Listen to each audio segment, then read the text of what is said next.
Magandang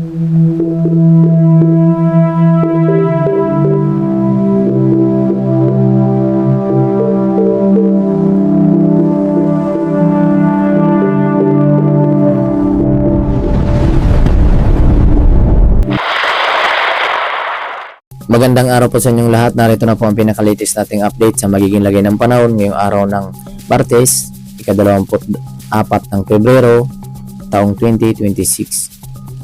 Sa kasalukuyan nga po, ang low pressure area na ating minomonitor ay huling namataan sa may silangang bahagi ng Isabela na kung saan nagdadala pa rin ito ng mga localized thunderstorm at maulap na papowering.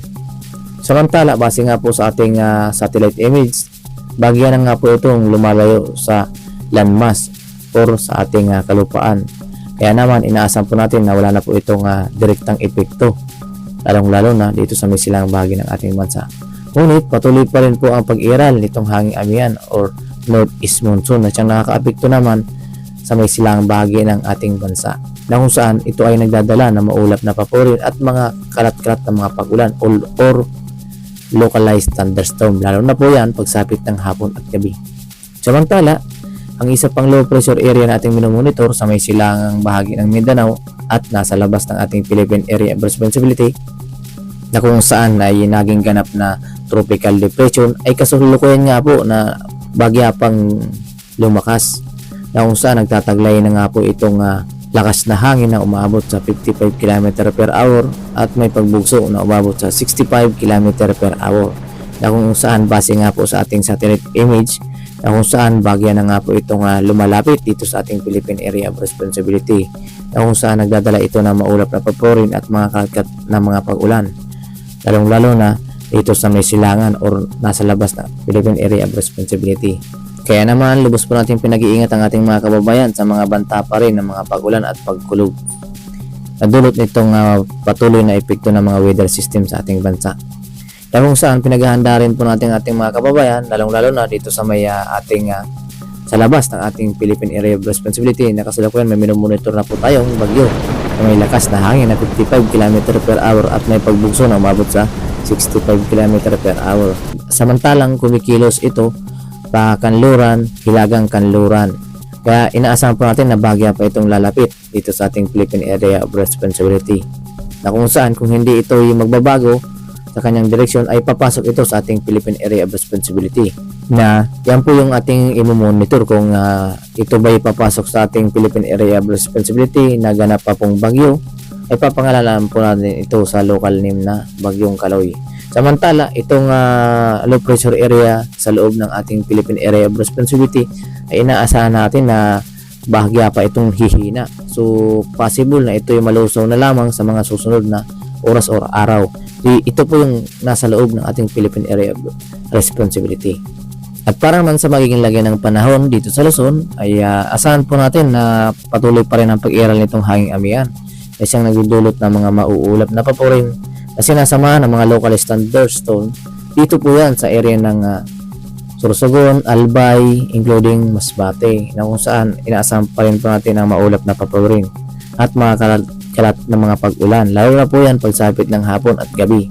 Samantalang sa malalabing bahagi ng Luzon, dito sa area ng Ilocos Region, Apayao, Cagayan Valley Region, Abra, Kalinga, Isabela, Mountain Province, Ilocos Sur, Ifugao, Benguet, Nueva Vizcaya, Quirino, Aurora, Pangasinan, Nueva Ecija, Tarlac, Zambales, Pampanga, Bulacan, Metro Manila, Cavite, Laguna, Quezon, Batangas, Oriental Mindoro, Occidental Mindoro, ay inaasahan natin makakaranas pa rin ng improving weather, including Marinduque, Romblon, na kung saan bagyang makakaranas ng maliwalas na panahon na sinasamahan ng bagya rin ng pag-ulap na paporin pagsapit ng hapon at gabi.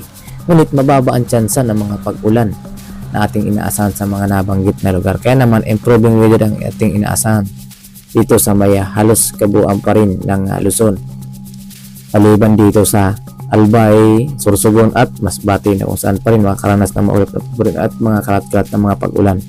At para naman sa magiging lagay ng panahon dito sa Visayas, inaasahan pa rin natin patuloy pa rin ang epekto nitong hanging amihan dito sa may area ng Northern Samar, Eastern Samar, Biliran, Leyte, ang siyang inaasahan natin makakaranas ng maulap na papurin at mga kalat-kilat na mga pag-ulan at sinasamahan ng mga localized thunderstorm. Samantalang sa malalawing bahagi ng Visayas ay inaasahan pa rin natin ang fair weather. Sinasamahan din ng mga localized thunderstorm na kung saan ngayong umaga makakaranas ng maliwalas na panahon at pagsapit ng hapon at gabi, nariyan na po ang mga localized thunderstorm o mga kalat-kilat na mga pag-ulan. Sa area po yan ng Antique, Aklan, Capiz, Iloilo, Guimaras, Negros Occidental, Negros Oriental, Cebu, Bohol, including Siquijor. Na siyang inaasahan natin bagya pa rin makakaranas ng mga pag-ulan pagsapit ng hapon at gabi.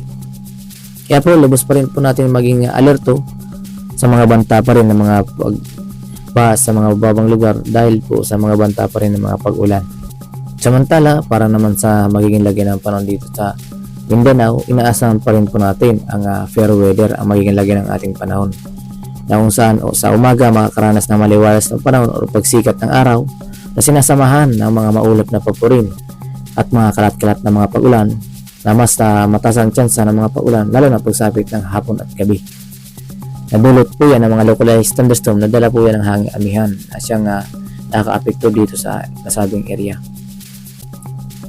Sa lugar po yan ng Tawi-Tawi, Sulu, Basilan, Zamboanga Peninsula, Northern Mindanao, Sorsogon, Autonomous Region and Muslim Mindanao, Davao Region at Caraga Region na siyang inaasahan natin na magiging fair weather ang magiging lagay ng panahon. At para naman sa magiging lagay ng panahon dito sa Palawan, inaasahan pa rin po natin makakaranas pa rin ng fair weather din na siyang inaasahan na aliwalas na panahon na sinasamahan ng maulap na papurin at mga localized thunderstorm or mga light rains or may hina mga pag-ulan. Lalo na po yan pagsapit ng hapon at gabi. At para naman sa magiging lagay ng panahon dito sa ating karagatan, sa kasalukuyan nga po dahil pa rin po sa epekto nitong mga weather system na siyang nakaka-epekto lalong-lalo na dito sa may silang bahagi ng Luzon, inaasahan po natin makakaranas ng moderate to rough sea condition ang ating inaasahan sa seaboard ng Cagayan Valley Region, Isabela, Aurora, Quezon, Camarines Norte, Camarines Sur, Tanduanes, Albay, Sorsogon, including Northern Samar, Eastern Samar na siyang inaasahan po natin makakaranas ng moderate to rough sea condition na siyang mapanganib pa rin sa ating mga kababayang mga isda na pumalaot sa mga nasabing area. Samantala, sa mga labing bahagi ng ating seaboard na may inaasahan po natin is light to moderate ang magiging lagay ng ating karagatan. Kaya naman malaya pa rin malayag ang ating mga kababayan sa mga nasabing area. Kaya iba yung pag-iingat po sa ating mga kababayan, lalong-lalo na sa may silang bahagi ng ating bansa.